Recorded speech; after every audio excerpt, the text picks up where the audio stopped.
Hi అండి. Morning అయితే మనకు వర్క్ అయితే స్టార్ట్ చేశాను. ఇక్కడ నేను ఈ శారీకి అయితే ఈ మిషన్ మీద ఫాల్ ఏ విధంగా వేసుకోవాలో చెప్తానండి. చూడండి, ఏదైతే మనము ఇది గుంజొద్దు, అసలే ఇట్లా గట్టిగా టైట్గా పట్టి ఇట్లా గుంజొద్దు.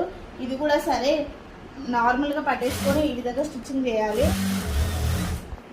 చూడండి నేను ఏ విధంగా వేస్తున్నాను. ఇక్కడ నుంచి ఇక్కడికి ఈ విధంగా పట్టేసుకొని మధ్యలో అయితే చేయి పెట్టేసుకోవాలి.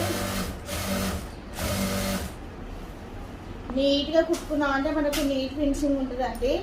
ఏదైనా మనం గుడ్ చేసామంటే మళ్ళీ మనకు డబల్ స్టిచ్ వచ్చేసరికి మనకు సెట్ కాదు ఫాలు. ఈ విధంగా ఇటు సైడ్ కరెక్ట్ వేసామంటే ఇటు సైడ్ మనకి ఈజీ అయిపోతుందండి. పైన మనకు ఫాల్ ఇటు సైడ్ లూజ్ వచ్చిందంటే ఒక చిన్న కుచ్చు అయితే పెట్టుకోవచ్చు. ఈ విధంగా నేను చాలా వరకు శారీస్ అయితే ఇదే విధంగా వేస్తానండి. ఇంతే. మీరు ఒకవేళ ఇంట్రెస్ట్ ఉంటే